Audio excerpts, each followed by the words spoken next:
5 sur 7 matin, on en vient à présent à la deuxième préoccupation du jour, le deuxième sujet en débat. Il s'agit du chef de l'État, Patrice Talon, qui a rencontré vendredi et samedi dernier sa majorité présidentielle. C'était du côté du palais des congrès de Cotonou. Charles Renvoy, on a remarqué qu'il n'y a pas eu une très grande communication gouvernementale autour de cette activité. Pourquoi ? Bon, ça pourrait être une nouvelle stratégie parce que vous savez que depuis un moment, il est souvent reproché au chef de l'État de ne pas communiquer souvent autour de ces activités. Mais ça a commencé, Vous avez pu observer qu'il y a quelques jours, ce sont les maires du département du Mono qui se sont mobilisés pour faire les remerciements qu'on avait déjà interdits depuis le début de ce mandat. Alors, venant à la question, je pense que pour un régime pratiquement en fin de mandat, des rencontres du genre, ça ne doit pas étonner. Avec les dernières nouvelles que nous avons eues autour du régime, je pense que tenir une telle rencontre-là n'est pas mauvaise parce que, rappelez-vous, il y a la question du Dauphinat qui se pose avec le chef de l'État, avec tout ce qui va comme échange, discussion et tout. Sans oublier également les départs du gouvernement, limogeage ou bien démission, on ne sait pratiquement pas, encore qu'on ne connaît jamais les raisons de ces départs-là, après que quelques... Est-ce que le chef de l'État est tenu d'expliquer les raisons qui poussent à un limogeage? Bon, je pense que pour des ministres qui ont été nommés pour diriger, sinon pour assumer des charges, lorsqu'à un moment donné, on estime que la collaboration n'est plus nette, on pourrait quand même informer la population de ce que, oui, voilà les raisons pour lesquelles on a... Le chef de l'État a le pouvoir discrétionnaire de faire et de défaire un ministre, non? Bien sûr. Néanmoins, sinon, c'est ça en fait qui fait le lit à toutes les spéculations, à tous les commentaires. Bien sûr. Et donc, de mon point de vue, je pense que même si ce n'est pas le chef de l'État lui-même, le porte-parole du gouvernement peut quand même informer la population de ce que, oui, à tel niveau, il s'est passé telle chose. Parce que, vous savez, autour du départ d'un seul ministre, il y a toujours quelque chose qui est dit, mais qui n'est jamais confirmé, qui n'est jamais dit de façon officielle. Et donc, ça fait le lit à la polémique. Et je pense que ça n'apporte pas, ça ne fait pas bonne image au régime de mon point de vue. On aurait plus communiquer de façon officielle pour informer les uns les autres de ces départs-là que nous observons. Et donc, je pense que cette sortie avec les partis, sinon les élus de la mouvance, je pense que c'est salutaire dans la mesure où le chef de l'État avait déjà dit que oui, il est... C'est annoncé comme une sorte de reddition de comptes aux députés, aux élus de la majorité présidentielle, afin qu'ils puissent se faire relais porte-voix dans nos différentes contrées, dans nos différents hameaux. Et voilà, vous allez observer que d'ici quelques jours, peut-être qu'on va trouver d'autres noms à cela, d'autres vocables à cela, les remerciements dans telle zone. C'est pas fini ça, les remerciements? Je vous disais tantôt que ça a commencé déjà par Lokossa. Récemment également, il y a les chefs quartiers de Cotonou qui ont fait quelque chose déjà également pour dire que le chef de l'État, sinon le gouvernement a fait ci, a fait cela dans notre zone. Est-ce que ça n'entre pas justement dans le cadre donc, de la commémoration des 8 années de gestion du président Talon? On sait qu'il lui reste donc moins de 2 ans pour la fin de son mandat. Donc on est déjà en train de mettre en avant quand même ces réalisations. Est-ce que ce n'est pas de la communication? Enfin, voilà. C'est exactement la communication et c'est déjà 2026 qui se joue comme ça. Parce qu'on estime que oui, on a réalisé des choses, on a eu à faire, on a posé des actes, mais des actes autour desquels on n'a pas communiqué. Et ne pas communiquer risque d'éteindre, sinon risque de porter atteinte à tout ce qu'on a fait jusque-là. Surtout qu'on a une opposition en face avec la présence de Boni Yahi, l'ancien chef de l'État sur le terrain, qui a une facilité à communiquer avec la population. Je pense que c'est dans cette logique-là que s'inscrit cette démarche-là. Et donc, cela n'est pas exclu que d'ici quelques jours, que vous voyez les députés de la mouvance présidentielle, les maires et autres là, prendre d'assaut la population pour expliquer un peu ce qui est fait jusque-là. D'accord. Allez, on va suivre les réactions de quelques élus rencontrés par Marcel Arossi qui était donc au Palais des Congrès et qui ont assisté à cette rencontre avec le chef de l'État. L'heure de la route politique, de la stratégie politique a sonné maintenant. Je pense que pendant longtemps, la mouvance présidentielle a péché par ignorance ou par humilité de ne pas révéler au peuple béninois souverain les réalisations du gouvernement. C'est sans compter avec l'opposition qui n'est pas prête à à nous faire de cadeaux. Parce que ce que nous avons vu hier, ministère par ministère, depuis 1960, ça ne s'est jamais passé. Domaine de la santé, éducation, développement, c'est du jamais vu. Je dis humblement au chef de la mouvance présidentielle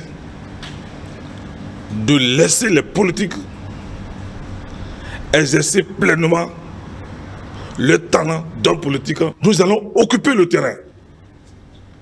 Nous irons vers ces populations. Ça serait bilan contre bilan. Très fier même, parce que à la sortie maintenant, on sait, on est très outillé et on sait que le pays marche. Il ne faut plus que les gens pensent que ce pays ne marche pas. Le pays marche et marche à grande vitesse. Aujourd'hui, ce que c'est que le Bénin a compris. Ce que le Bénin va devenir demain, on l'a compris. Avec tout ce que le chef de l'État a fait et que aujourd'hui, si même le dernier Béninois ne comprend pas, nous allons le faire comprendre. Bientôt, nous serons sur le terrain pour expliquer à la population. Nous devons nous sentir fiers d'être béninois, y compris le béninois de Malanville, le béninois de Tchoumi, d'un peu partout, d'Aplaroé, d'Azové, de Diakotomé et pourquoi pas d'Avrankou, de Dangbo. Nous devons nous sentir fiers aujourd'hui parce qu'il y a une dynamique qui est en marche depuis 2016 avec son leader, je veux parler du président Patrice Talon, qui nous donne aujourd'hui raison d'aimer notre pays, de travailler également chacun de sa position pour que le Bénin avance. Beaucoup de choses se font dans le silence. D'abord, il y a eu la conception. Pendant la période de la conception, de planification, on a tout entendu ici. C'est comme si on parle beaucoup, mais on ne voit pas les effets. Mais depuis quelques années, on a commencé par observer les réalisations, aussi bien de façon immatérielle que de façon tangible. Alphonse Moïse Soudan, on remarque que les élus donc, de la majorité présidentielle ont reçu comme l'onction d'aller annoncer la bonne nouvelle. Vous savez, je constate... Puis c'est un plateau très religieux aujourd'hui, alors pourquoi ne pas faire la métaphore? Je constate que, bon, le régime de la rupture n'échappe pas aux aléas de fin de mandat. Le chef de l'État a compris qu'en fin de mandat, il y a toujours, comme je le dis, des rats qui quittent le navire. Ceux qui ont parlé là, des gens ont parlé sans être convaincus. Comment vous pouvez dire que c'est à la sortie de cette rencontre-là que vous avez su qu'il y a des choses qui se font sur le terrain? Peut-être qu'il y a des réalisations du gouvernement sur lesquelles on n'a pas mis la lumière. Voilà, je vous dis qu'il y a des gens qui sont de la mouvance, qui ne connaissent, qui ne maîtrisent rien du programme d'action du gouvernement. Ils ne savent pas ce qui se fait sur le terrain. On constate là que, bon, on vient de lancer le turbo.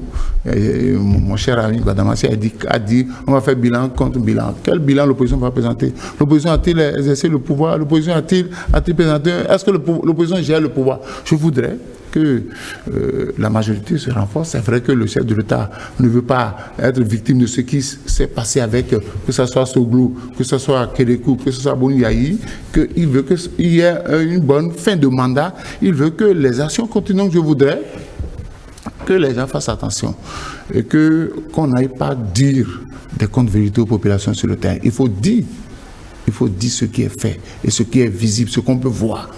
Et moi, je crois qu'au cours de cette reddition de comptes-là, ils nous diront, ces députés de la mouvance, ces élus de la mouvance, nous diront pourquoi les marchés restent toujours fermés. Ils nous diront ça. Ils nous diront pourquoi il faut investir encore des milliards pour réfectionner le stade de l'amitié. Ils nous diront pourquoi nous avons encore des effectifs pléthoriques. Ils nous diront pourquoi un certain nombre de choses ne sont pas réalisées. Moi, ça m'intéresse parce que je suis aussi béninois. Donc, en faisant la reddition de comptes, qu'on nous dise ce qui est fait, ce qui n'est pas bien fait, ce qui n'est pas bien fait, pourquoi ça n'a pas été bien fait. D'accord. Alors, Francis Eleu-Jatadié, comment est-ce que vous analysez cette démarche du gouvernement, du président Talon, qui a voulu quand même rencontrer sa majorité? 3 niveaux d'intervention. Le premier niveau, c'est que cette rencontre du Palais des Congrès fait suite à la rencontre du mardi 9 avec des responsables des partis politiques, notamment Mouel Bénin. Les délégations des bureaux politiques de Mouel et de la Renaissance nationale. Puisqu'à l'occasion, il y a eu une information importante qui a été livrée par le chef de l'État, c'est-à-dire son désir d'organiser la mouvance présidentielle.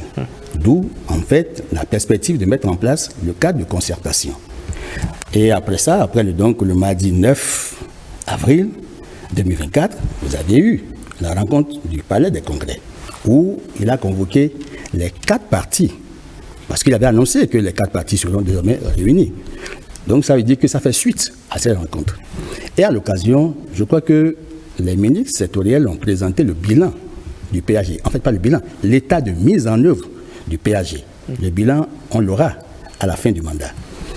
Et sur cette base, je crois que les élus, les députés, les chefs de parti, tous ceux qui ont participé sont sortis plus ou moins, je ne serai pas péremptoire, mais pour ce que nous avions suivi et ce que j'ai lu dans la presse, c'est qu'ils sont sortis satisfaits. Désormais armés et outillés pour aller sur le terrain. Mais il y a quand même un problème, c'est-à-dire, c'est vrai qu'il y a eu des échanges fructueux qui leur permettent d'avoir des éléments pour convaincre.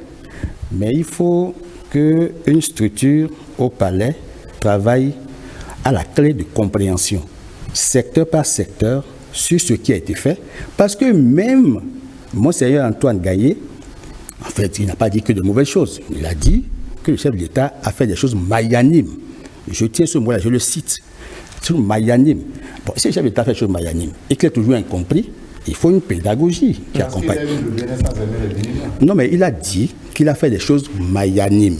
Et que lui, il a l'impression, au vu de ce qui se passe, que le chef de l'État aime le Bénin, parce qu'il veut faire de grandes choses pour le Bénin, mais qu'il semble ne pas aimer les habitants. Ça, c'est savoir. Mais qu'il a dit, moi j'ai pris d'abord le premier pas dans la première intervention. Maintenant, dans la seconde intervention, je dis qu'il a dit, et il a dit, il certifie que le chef de l'État fait des choses magnanimes. Magnanime, vous êtes professeur français, ça veut dire quelque chose. Alors quand c'est magnanime, il faut le faire savoir. Maintenant que la famille mouvancière s'est réunie, il faut une structure pour travailler sur la clé de compréhension des réalisations et le discours tenu sur le terrain pour que les élus aient suffisamment d'éléments pour informer. Les gens ont vu, mais il y en a qui oublient vite. Nous oublions. Il y a un président qui a dit ici que lui, il avait réalisé le marché d'Arzéquet, mais à l'élection 96, que les gens sont amnésiques. Bon, donc, on peut pour corriger l'amnésie, il faut communiquer. Et je constate que cette séance-là, organisée au Palais des Congrès, était indispensable. D'accord. Nécessaire, parce que le chef de l'État, Patrice Talon, est incompris, en dépit de sa bonne foi et de sa volonté de faire du Bénin. D'accord. Est-ce que vous partagez cet avis, Patrice Talon, un président incompris? Bon, chacun, ça dépend de chaque Béninois, ça dépend de sa position. De vous, votre position. Oui, je pense qu'il est incompris puisqu'il ne communique pas trop autour de ses actions. C'est maintenant, c'est comme un réveil tardif. Est-ce que vous pensez qu'il prend conscience du faible ou de la faible communication autour de ses réalisations? Et c'est exactement cela. C'est ce qui explique d'ailleurs une rencontre du genre, parce qu'au cours de cette rencontre-là, c'était pour exposer les faits, les actes qui ont été posés dans chaque domaine. Et donc, je pense que les élus eux-mêmes ne voient pas. Est-ce qu'on a besoin de les briefer d'abord sur ce qui est fait avant qu'ils ne comprennent? Je rejoins Moïse Soulé qui disait qu'il y a des mouvanciers qui ne savent même pas de quoi parle-t-on dans le PAG. Et vous savez qu'il y a des élus, effectivement, même parmi les députés, des lois qui sont votées, des textes qui sont pris, mais le contenu, on n'en sait rien.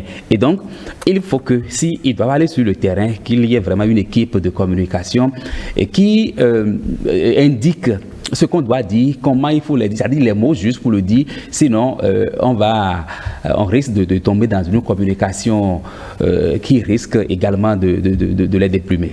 Voilà. Moïse? Oui, il ne faut pas que sur le terrain qu'on aille attaquer l'opposition. L'opposition n'a rien géré.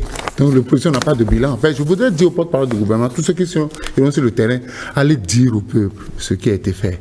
Allez dire au peuple ce qui n'a pas été fait. Quand l'opposition est portée par Boni Ayi, on s'imagine bien que la comparaison est vite arrivée. Vite arrivée, mais c'est parce que les Béninois n'ont pas voulu donner une suite au régime de Yahi qu'on a fait venir Patrice Talon. C'est lui qui a levé le doigt pour dire qu'il veut bien gérer le Bénin. Oui, peut-être vous mettre en avant que ceux-là ne peuvent pas représenter si vous allez sur le terrain, vous dites de rendre compte de ce que vous avez fait et que vous laissez ça, vous allez vous attaquer aux autres, vous leur faites de la publicité. Voilà les conséquences de l'omerta. Quand on est dans un régime où on refuse de parler, voilà les conséquences de l'omerta. À la fin du règne, on se rend compte que on est incompris. Très bien. Donc, permettez une chose. Il y a un seul ministère qui aurait pu donner plus de visibilité à l'action gouvernementale. Le ministère en charge de la coordination des actions gouvernementales. Ce ministère, piloté par le président Abdoulaye Biot-Tchané, fait la coordination et a même créé une plateforme e-coordination. Et cette plateforme est renseignée. Donc tous les ministères renseignent sur les différentes activités, les projets, programmes, les réformes. Et en principe, une cellule de communication bien outillée aurait pu permettre de donner la visibilité aux actions menées par le gouvernement. Donc, il faut revoir au niveau du ministère en charge de la coordination gouvernementale, l'ossature, la structure, le pilotage pour que le gouvernement, pour les 2 années, parce que nous avons un triennal 2024, 2025, 2026, pour faire en sorte évidemment qu'on puisse optimiser la communication et impacter. Merci beaucoup à vous, messieurs, pour vos différentes analyses éclairées et bien nourries, bien engraissées, bien sûr vitaminées aussi. Merci, Alphonse. Merci Charles. Vous avez aimé? Très bien. Vous prenez le pari de revenir? Bien sûr. Un billet retour bien volontiers. Sans souci. Absolument. Ici, tout ce débat, bien évidemment, sans langue de bois. 5 sur 7 matin, encore 2 derniers rendez-vous. Les sports de Blaise Adamco, juste après la revue de presse de Marcel Arrossi. À tout de suite.